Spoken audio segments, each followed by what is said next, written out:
Welcome to the podcast Running Toward. This podcast tells stories of ordinary people who couldn't look away once they saw the hidden crisis in foster care and the families impacted. Our guests share heartbreak that led them to take reluctant and unexpected small, faithful steps toward the most vulnerable in their communities. Not because they had a plan, and not because they felt ready, but because they couldn't unsee their pain. You'll hear how people living normal lives discover that getting closer changed them. Their comfort mattered less, their grip on uncertainty faded, and their faith got feet in quiet, everyday ways. Ending the crisis for one or for all isn't a quick fix. It's a long, slow, often messy journey alongside one of the most overlooked and misunderstood groups in our community. Running Toward gives you a front row seat to the hidden crisis in foster care and the families impacted, and to the ordinary people who choose not to look away. All right, welcome back to the Running Toward podcast. We're so grateful that you join us again. Today, we have another story in our series about kinship families. And as other ones, it was not something that was planned. It was a phone call late at night, a yes to maybe a few days that ended up to be a lot longer than a few days. So today we're going to hear from Josh and get to hear his story about his journey into kinship care. So Josh, thanks for being here today. Absolutely. Glad to be here. Well, start us off. Just what is a typical day in the life of the Arrington family look like these days? Constantly shifting and changing. My work has a lot of travel and a lot of demands and being out. My wife's work does not. She has more flexibility, but she still has to put in her hours. And now we have a child to somehow shoehorn into all those different pieces. And during the summer especially, it's very, very different. And just we're at a different place in life than we were when we had our three biological boys. Right. We were all adults and moved out. So, we were not prepared for this. And so it makes, I don't know if there is a typical day. It's a lot of juggling. There's a lot of, literally before we came here, it's a phone call of, hey, can you pick up and be here for an hour? Can you do that? There's a whole lot of that. Yeah. So take me back before foster care, adoption, kinship was on the radar for you. What was your view of that space, if you had a view of it? Yeah, I mean, I had been connected to it, I would say, an advocate for it, simply because I spent most of my career as a pastor, nearly 30 years, and it served at some fairly large churches with different foster and adoption initiatives, and then also was blessed to get to do a lot of work with the music industry, Christian music industry and stuff, which there's a lot of foster things that happen out of that as well. And so I think it was more being a cheerleader and an advocate and true religion is this and that kind of thing.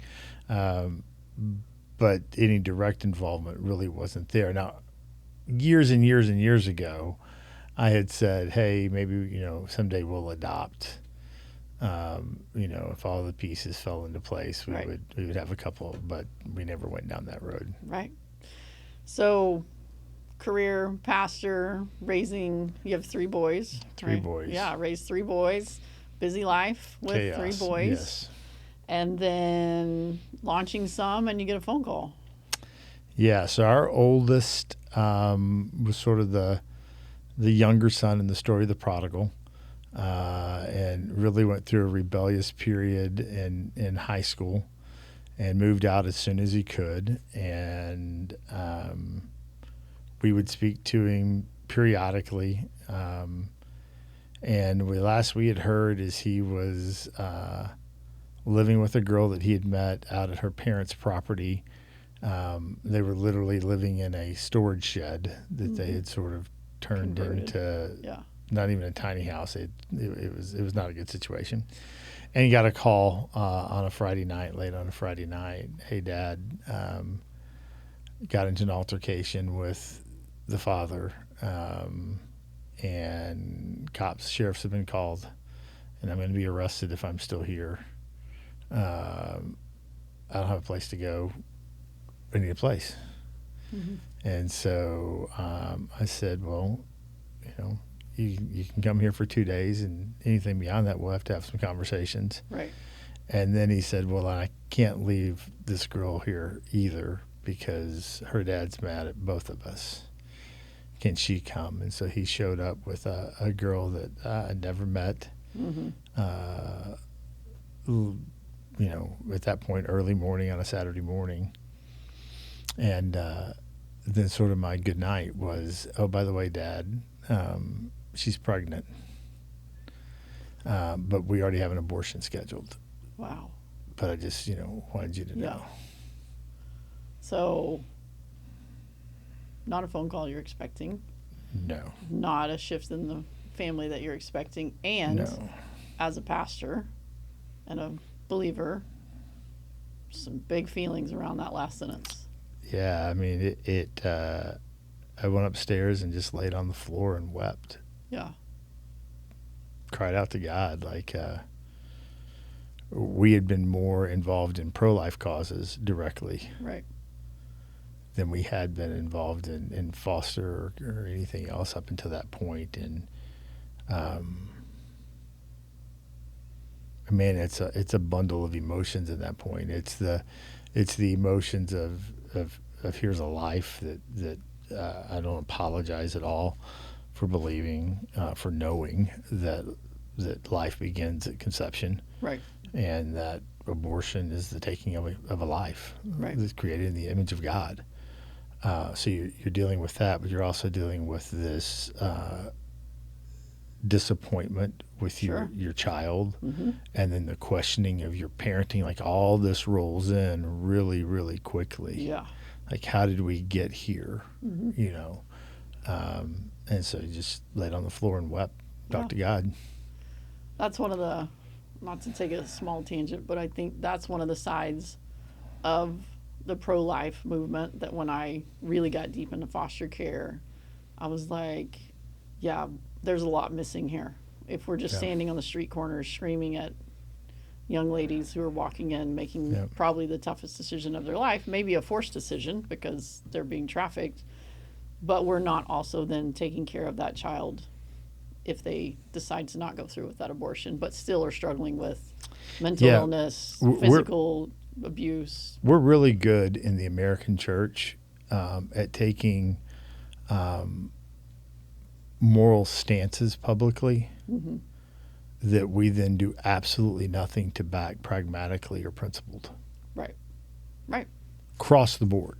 Yes. We could list a bunch of topics. Hundreds and millions of dollars into stances at Planned Parenthood. Yep. But how much are we putting into foster parents? We're going we want to make sure my orthodoxy. Right. But my orthopraxy, yeah. That's not that important. Yeah. So you and your wife get this just hard right turn, and now you're like, I'm praying for a life. Yeah, well, I have adult children too. When they're that season, you don't have a voice. Like you don't have a vote. You're just like, I love you and you're my son, so you can come back home, but you're not going to listen to me. You haven't listened to me in years, but I have very strong feelings about this. So how did that play out? Yeah. So the funny part of the story too is when he told me, it was after Stacy had already gone to bed, and he did the whole junior high thing. Like, Dad, I'm telling you this, but don't tell Mom. I'm like, really? Yeah. You whatever. It's not gonna happen. So I didn't wake her up, but I shared with her in the morning, and just throughout that Saturday, just God, what do we do? What do we do? And late Saturday afternoon, just initiated a conversation with the young lady. And I'm just asking her questions like I would do with anybody. Never met her before. Yeah, like, and tell me your background, tell me this. And it came out really clearly there's a lot of brokenness in her background. Never finished high school, was pulled out of school at 16, no GED, no driver's license, no insurance, no all of these things. Not a good situation.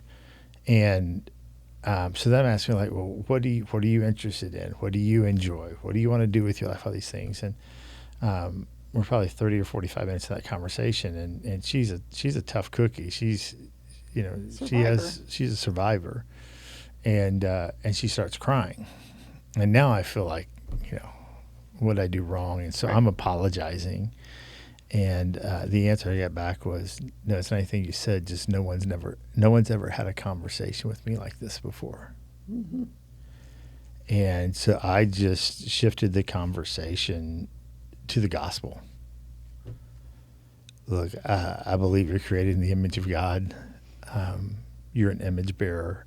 You're worthy of dignity and respect. And laid out the gospel. And, if this were a Hollywood movie or even a Christian movie, then we would have the scene of her on her knees and that didn't happen. But what did happen is I was able to conclude and say, by the way, I believe that the life growing inside of you is created in the image of God as well. Right. And I fully disagree with your decision. And to do it from a place of not condemnation, but a place of gentleness. I've, just had the opportunity to affirm in her that she is this. And in relationship. And this child is this. Have the conversation in relationship with somebody because she, even though it was a short window, very clearly felt that you cared for her as a person, not just what she was doing or not doing with her choices. Yeah, absolutely. And you'll see that play out over the next few days in the story. I mean, we came downstairs the next morning, so it's Sunday morning now, and they were making breakfast for us. It's a weird flex. Yeah. And then they asked us the question, hey, if we decided to keep the baby, would y'all give us a place to stay and support us? And I think one of the most frustrating questions I get about this is people going, well, how'd the conversation with Stacy go about this? Like, did y'all go away and talk and pray? And no, I just immediately said, done. Yeah. Right? Like, but it's going to change your whole life. And it has. Right. So? Right. Yeah. Do I believe what I've preached? Do I believe what I say? Do I believe that God is good, that He is a provider, that He will take care of me? Do I believe? There's no room for discussion in that point. You have the opportunity to step in and save a life. Yeah. Step in and save a life. Yeah. And so we did, and of course she didn't have any idea where to go or anything, and spent Sunday afternoon reaching out to some of my connections, and by Monday morning early had connected to a free wellness clinic, a clinic she could go to, and we scheduled the appointment. And I was working from home that week, and it gets time for her appointment, like on Tuesday or Wednesday, whatever day it was, and I'm like, appointment's at 10, it's 9:30, and I walked out and I'm like, hey, you got an appointment? Yeah. I can't find my keys. And so I said, well, luckily I have mine. Let's go. And drove her to the appointment and found out later her keys were in her pocket the whole time. She wanted you to go. She was just terrified. Yeah. And it's amazing. It doesn't take much. Yeah. She didn't know me from anyone. Right. But like she said, you'd had a conversation that had never been had with her. With her. And in a short period of time, she had seen someone care. Yeah. And so, so they lived with us through the pregnancy. Even that was a challenge. And then when Dylan was about 9 months old, they decided they were going to move out and see if they could make it on their own. And we sort of knew a lot of writing on the wall, and we're like, well, let's keep Dylan here. Right. And y'all go figure that out. You don't need that added pressure. And they didn't last 6 weeks, and their relationship blew up and everything went south and fell apart. And so just after his first birthday, we took custody and have had it ever since then. Yeah. So there was also some other stuff that has gone down even in that season, talking about the the hard yes. I mean, yeah, there's the obvious things that people can probably peg out of like, oh, you took on a baby and now you're baby proofing the house and you're putting car seats back in cars and you're, you know, it's not as easy to go to dinner with friends anymore and all the things. But also there's some other medical stuff. Like there's all these other things. So a picture of the time frame, if you're tracking the time frame, he's 5.5 now, so you can work your math backwards and begin to see, oh, wait a minute, there was this thing going on that happened right around that time called COVID. Yeah. Where at that point we still had 2 kids in school. So now we have 2 kids that are online, which was a mess and a debacle. Yes. And a couple that doesn't really like each other, and it was chaos. And then prior to this, my wife was diagnosed with a very large meningioma that was wrapping around her brainstem in early 2019, and they did not know that if she would survive the surgery. Right. And even after the surgery, if she would ever walk again, talk again, anything, because of the size and the location, it was pretty complicated and pretty serious. It was a partial factor, not the total factor, and me also making the decision to leave the vocational side of ministry as a pastor that I know forever and move back into the marketplace. So we have, mom's still recovering. Her recovery medically was a 5-year recovery. Dad's just done a career shift. COVID's going on. And, there was some interesting, there were some gray hairs that started in that period of time, for sure. I have no doubt. And that is often a common thread in these podcasts with the stories of the faithful yes, even when they chose it, or, the situation like y'all, it kind of got laid on you. But of then just, it's almost like, just more and more comes, and the enemy is just like, on the attack. And that's, we can dive into it here, but where is all your faith in all this? I've given my life, vocational pastor, my wife almost dies, I have a prodigal son, now I have a grandson that I didn't even know about until halfway through the pregnancy, and now there's a global pandemic. Yeah, I think for me, it's one of the beautiful parts of the story is it's all faith. It's not where is my faith in it. Faith is not compartmentalized. I remember walking outside one day, and we back up to some trails and walking back there, and the thought hit me. There's a passage in Scripture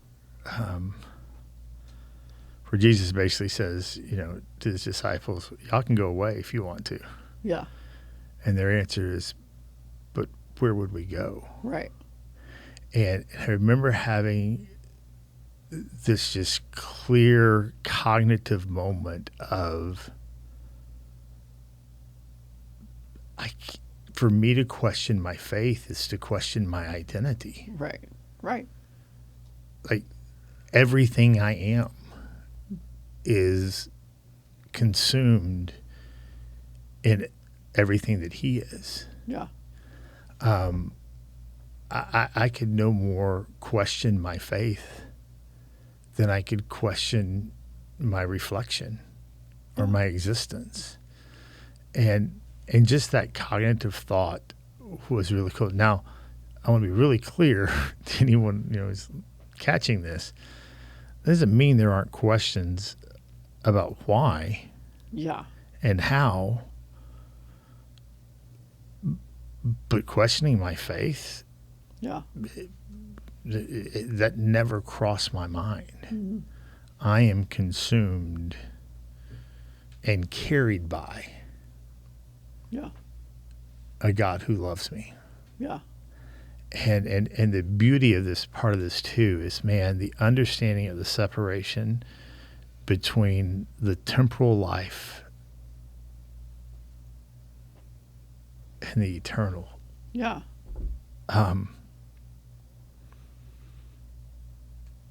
Is massive. this is for a season. Yeah, for sure. And what's the worst thing that happens? I lose everything. We're uncomfortable. I die. Yeah. Actually, there are times that would be the best thing. Right. Seriously. Yeah. Like, I know that sounds weird, but then, the old song, the old spiritual, soon I will be done with the troubles of this world, going home to be with God. Like, there'll be a point when I get to that place and I cross over and I enter a place where Scripture tells me that He doesn't make all new things, but He makes all things new. Yeah. Yeah. And all of that brokenness will be fully healed. Right. And made new. And so, from a faith standpoint, I think if anything, it allowed me to cognitively realize how deep my faith was. Mm-hmm. That it's just, where else could I go? Yeah. Yeah.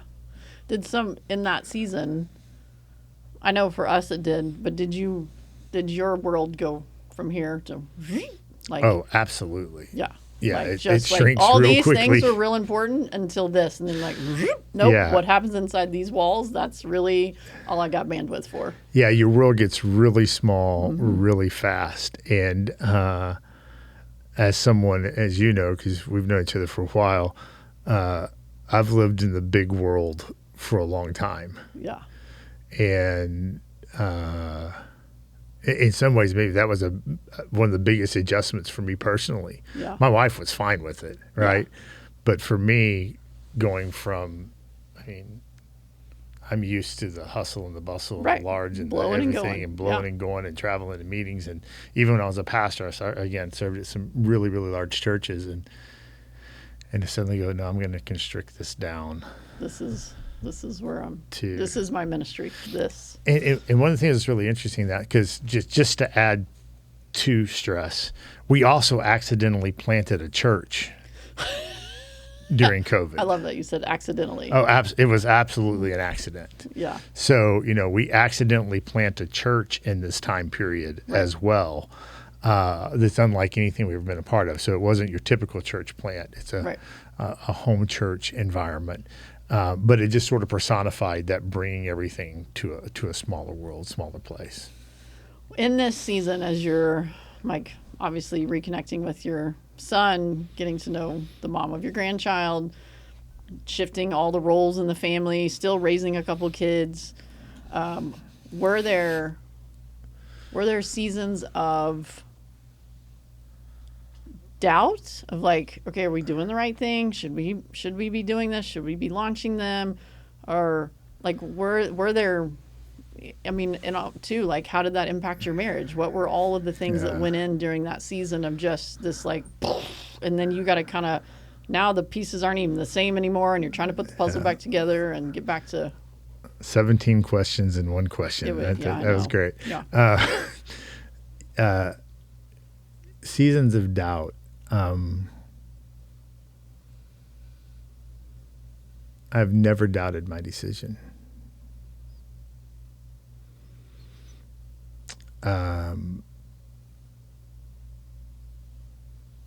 I've questioned things around it. Yeah. I've never doubted the decision that we made. I've never doubted how we've handled it.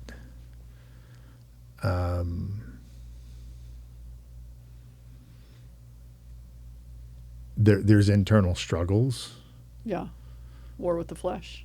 War with the flesh and war with just the reality. We sometimes we always, Vody Bauckham, amazing pastor who passed away this last year, and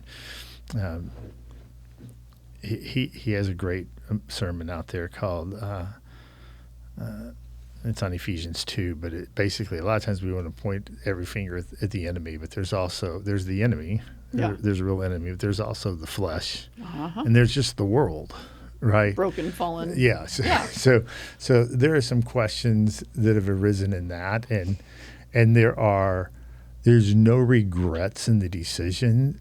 Is there a sense of loss? Absolutely. Right. Is there a sense of guilt? Absolutely. We're supposed to be at this point in life where we're empty nesters. Right. we're supposed to be at this point of life where we have dinner tonight. And you don't have to find a babysitter. And we shouldn't have to find a babysitter. Right. We should just be able to get up and go. Right.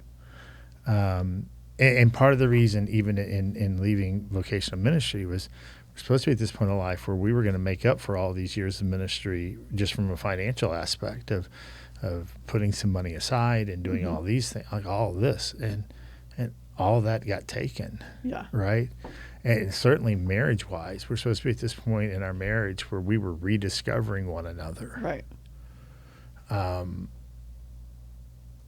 The golden years. That's what makes the golden years, right? And our golden years are at best prolonged. Right. To a further date. And then with that, the weird part is then there's also that every time you have that thought, there's that sense of guilt that comes with it too, of how selfish am I being? But the war, like that's the war. Yeah, but just to put it in perspective for people who've never been there, from the time we finish school, even before you get married and have kids, we are taught to put money away for retirement, to think about what you're going to do in retirement, to we are focused on this finish point. So, at the point that this happens, we're almost 50 years into that planning phase. Into that existence that gets totally turned upside down in this. So, it definitely affects the marriage, and she and I don't always see eye to eye on some of the things with him. My wife is far more gracious than I am, including toward mom and dad. And I'm a little more, that ain't going to cut it. Because we also inherited in this. So here's another crazy part. We basically also inherited another adult child. Yeah. Not long ago, we were at dinner with friends. Right. And mom had taken him for the evening and lost her car keys. And so while we're at dinner, she's not calling her family. She's calling y'all. She's calling us. Yeah. And her family's not paying for the locksmith to go out and create a new key, which is not cheap. Right.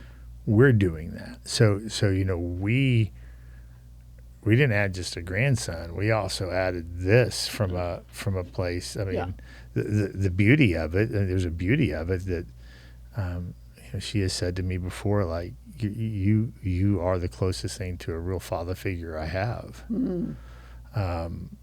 And there's that sounds really nice, but man, there's a burden in that too.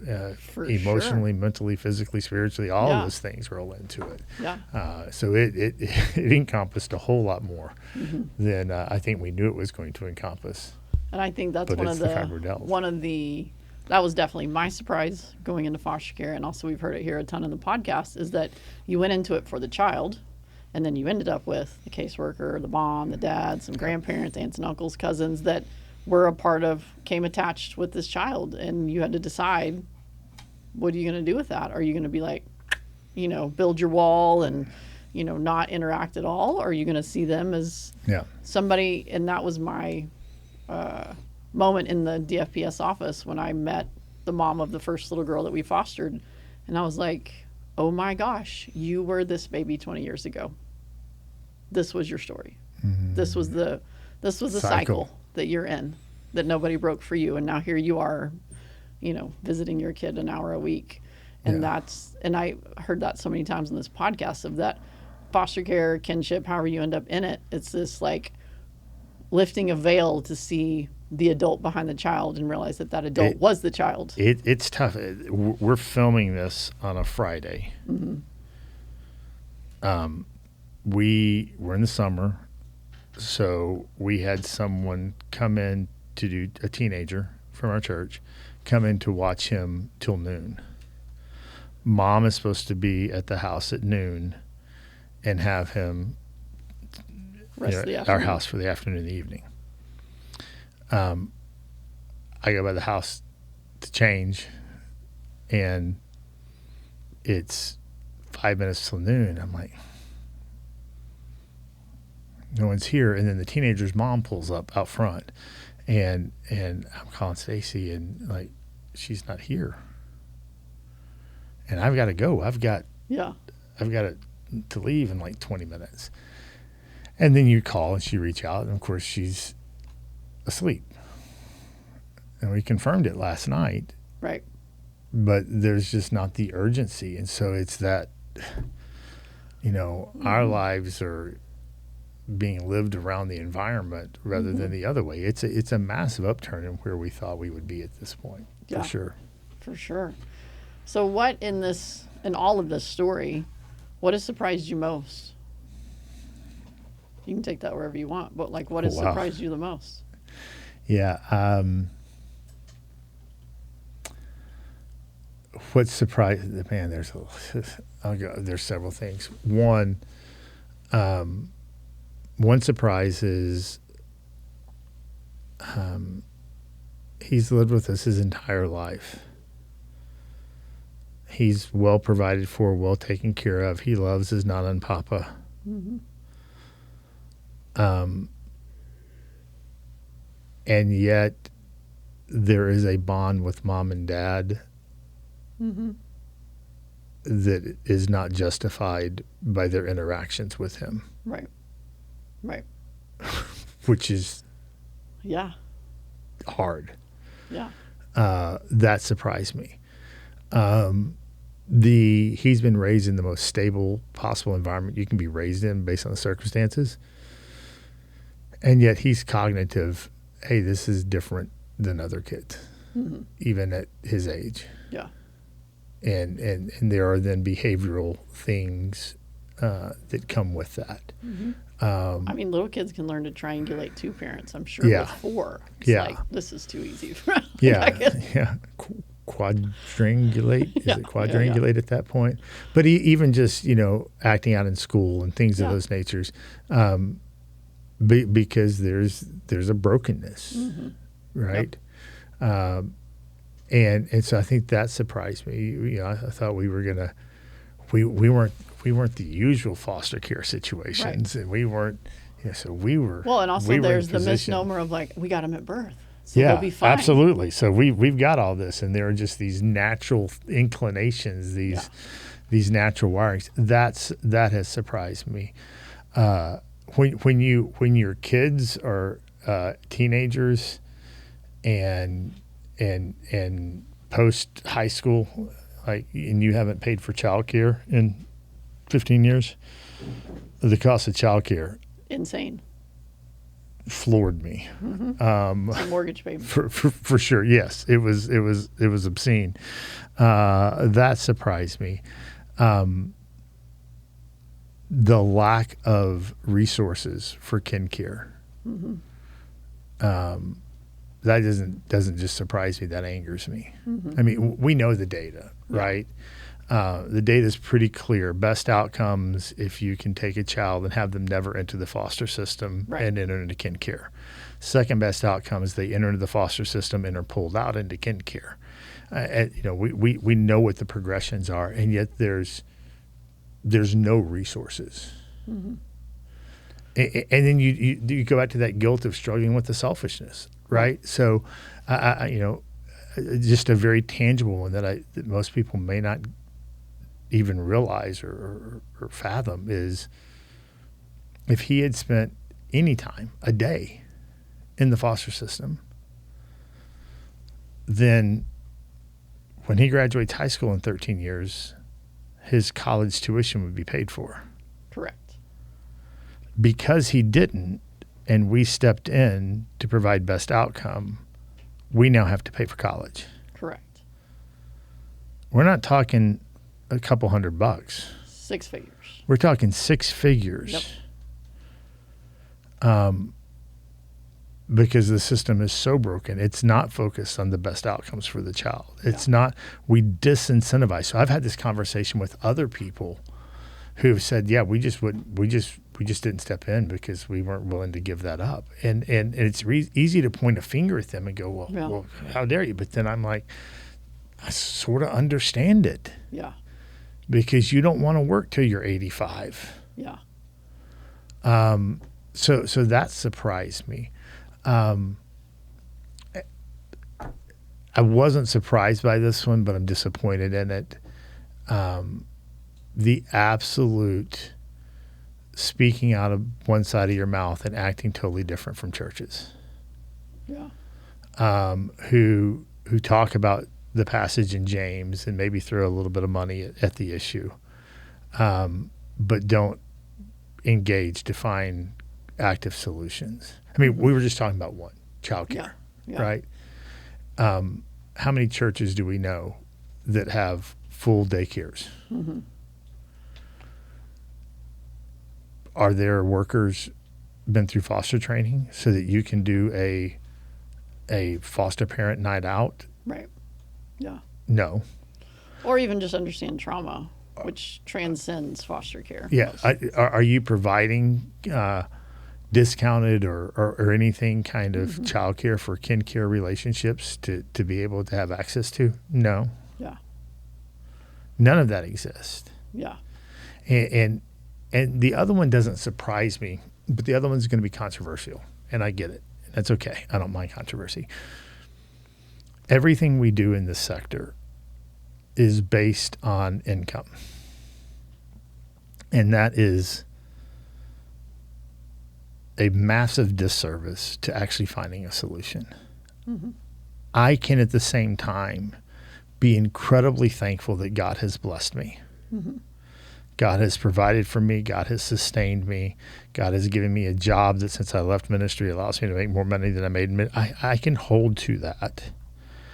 And at the same time go, that doesn't mean that everything has to be income based as to whether you qualify for something or not.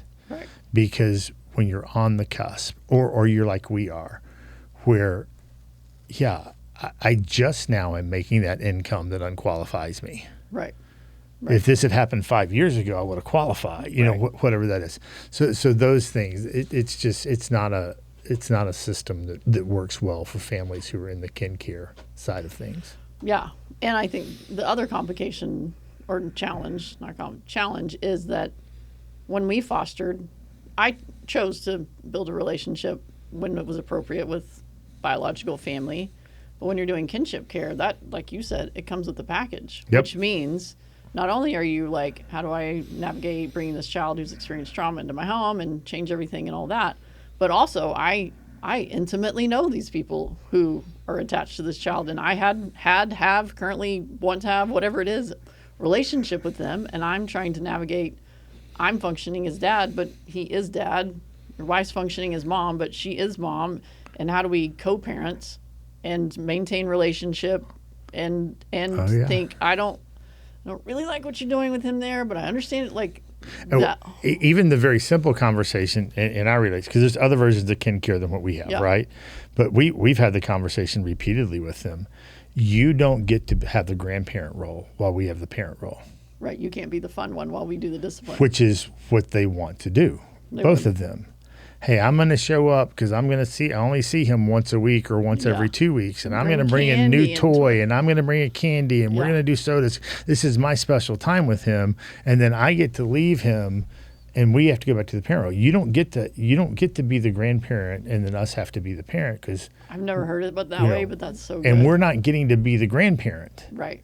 Yeah. Like we would love to be the ones come and spoil. You sort of want to do that, like rile the kid up and leave him with the kid. I want to bring a puppy and walk out. Exactly. And so we've explicitly had that conversation with them a few times. Yeah. And then there's still the longevity question that we face. At what point do we do a permanent move? Yeah.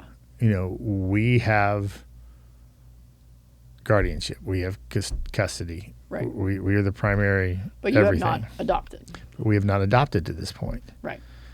Because we wanted to give mom and dad a chance. But there has to be a point at some point when you go, what's in the child's best interest for stability?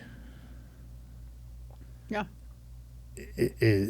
Mom and dad get it together and the kid's 9, 10. Like, at what point is it too late? Yeah.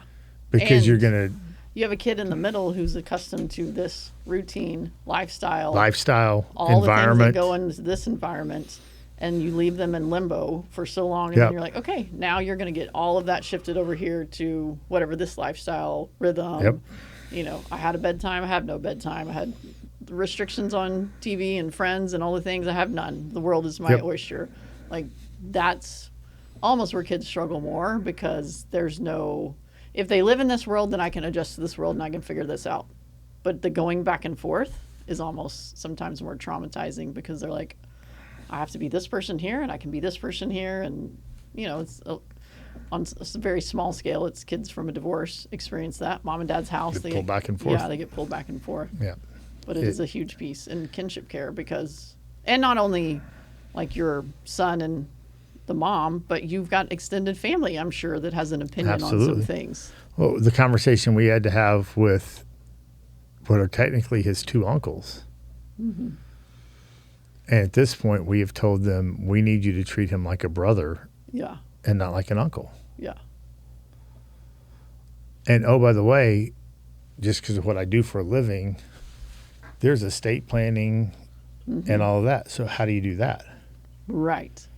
Yeah. Right? Do you, okay, you got 3 boys, so now you have this one, so just add him to the mix and divide by 4.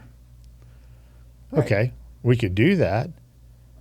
But there's also a case to be made that we wouldn't have 4 if it wasn't for this one's action. So does he actually get less? His full portion. Yeah, because he's getting done. You know, Yeah. so, you know, it gets really, really crazy in the family dynamic of conversation. And I think that's one of the key things, though, is to engage in the tough conversations.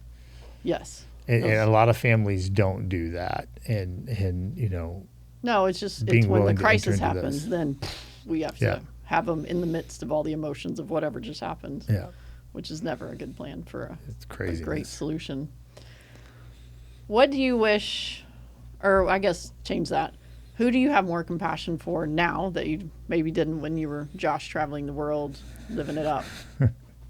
Well, now to be honest, I'm back to traveling a fair amount for work and stuff. But with a different perspective. But who do I have more compassion for? Yeah, were there like I'll share, this may help you, but mine was, oh, those people just need to pull themselves up by their bootstraps and get it together, until I realized they don't even own boots. Like, you're being very judgmental. Yeah. I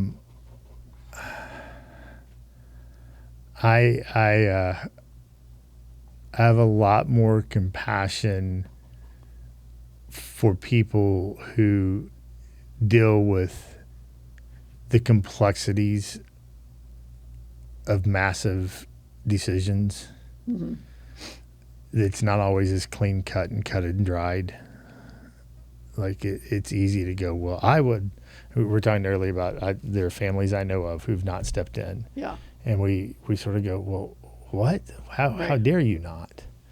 I have compassion for those people who are struggling with the reality of I feel called to this, perhaps even I want to be there. I would love to do this, but if I do this, am I willing to give up retirement? Am I willing to sell my house? Am I willing to downsize? Am I, how much am I willing? Change a job. What opportunity cost side of it am I willing to invest into this? Yeah. I think I have a lot more compassion for them, for sure. I have a lot of more compassion for other people who do care. Mm-hmm. And again, the situations that are antinomies and balance in this, God's provided for us, but I also know, a grandmother that has 4 of her kids that doesn't have the financial means that we have. Yeah. And also doesn't have access to your network, the support. Yeah. Because she did care. Mm-hmm. Yeah. Right. So I have great compassion for her. I have compassion for the children at a different level who are caught in this. Mm-hmm. And there's a big part of me that's very much a justice rise to justice. So I have to work on the grace side sometimes. That's why my wife is so much better at that than I am. God makes that together on purpose. But, even in disciplining and raising him, understanding the environment, there's other things that come through that, and the compassion that comes with that. Because someone could look in from the outside and say, well, I don't understand why you don't do this or you do this, because you did this or this when we were your kids. Yeah, but he's technically not my child. And we, and also we know a lot more right now. Well, some of it's we know a lot more, but some of it's also being sensitive to his heart and his situation. Yeah. Every kid's unique. That acting out may be a reaction to that situation. And then there's a whole legal parameter and other things that flow into that as well. So, it's easy to live in glass houses and throw stones. 100%.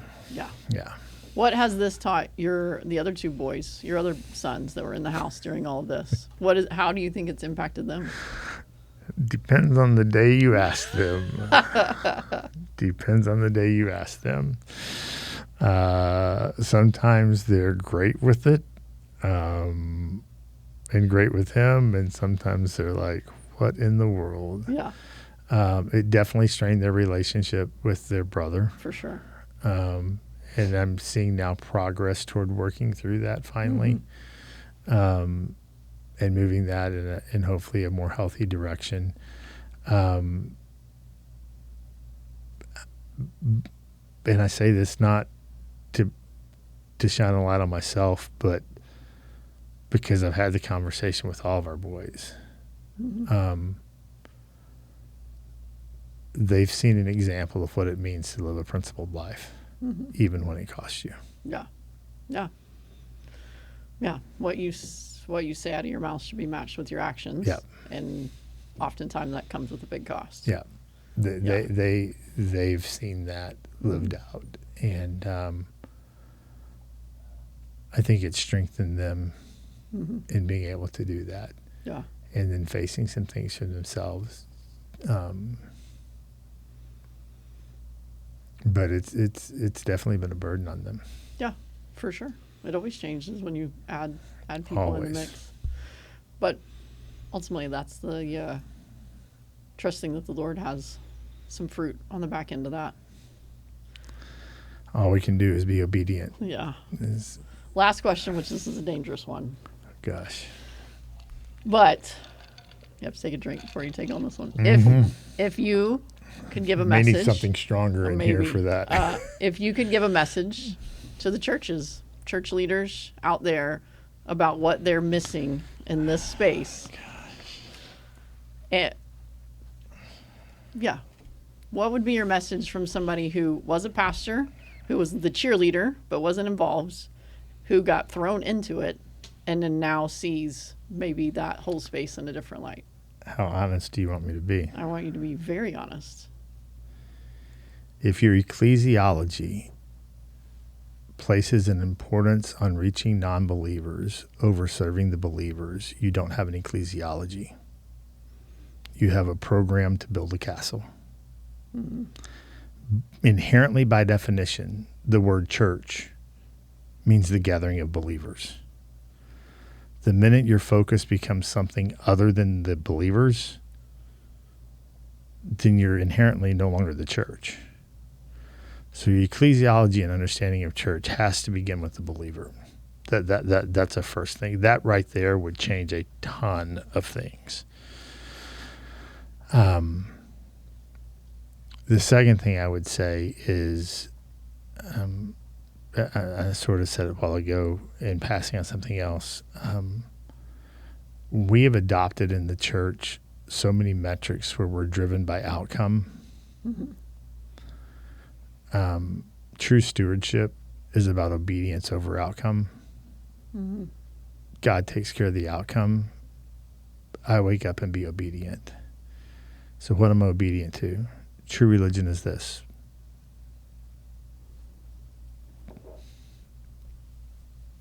Care for widows and orphans in their distress. Yep. Build your programs. Do your things. I don't care about that. I'm not anti those things. But if you examine everything in your organization from top to bottom, what could you do in it to impact the lives of children who, for whatever reason, are not able to live with their biological parents? And how could you strengthen the support system around them for the believers in your community? Yeah, who are raising their hand and saying, I'm in. Let's be rescuers. And let's start, man, if we just started there. And, you know, and not to turn this political, but it's a really poignant point, because I was just reading a post earlier, and we hear it a lot right now, when the conservative side of the church, which we're in Texas, there's a lot of this, on the immigration issue, want to go, well, you care more about the illegal immigrants than you care about the citizens. I would say to every pastor, do you care more about the unbelievers than you do about the believers? Because if you're willing to call that on an immigration and you're not willing to apply it in your own church, what in the world are you doing? Care for the body. Yeah. Pastor them. Look to their needs.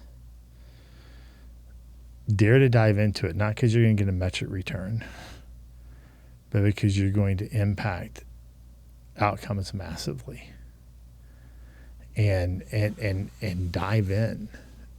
And that can look different for every single church. But writing a check's not going to solve it. Yeah.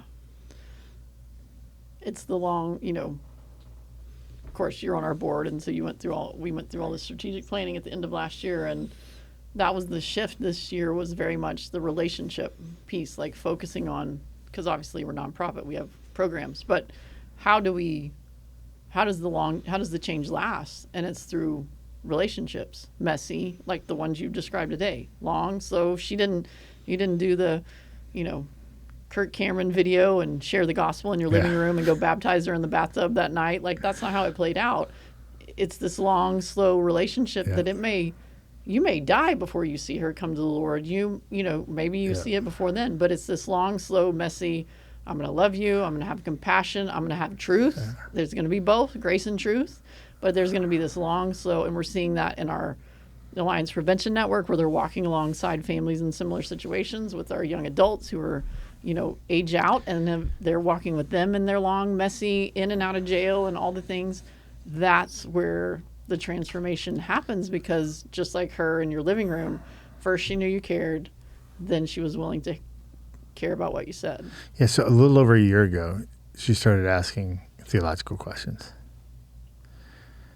And then she texted me one day, and she said, hey, you got a bunch of Bibles. Could I have a Bible? Yes. Big one.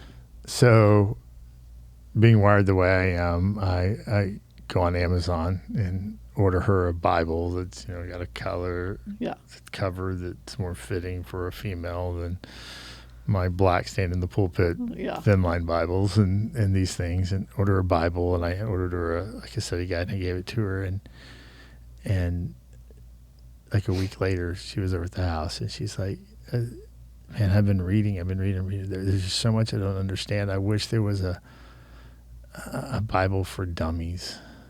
I wish, you know, again, it's a girl that doesn't have her GED. Right. And I wish there was just something more simple. And so then we went out and we ordered her a tween, Bible stories in the Bible, you know. So I don't know when we'll see that. Right. I don't know if we'll see that. But I'm not in charge of the outcome. Right. God is not served by human hands as if he needed anything, it says in Acts. And yet he invites us.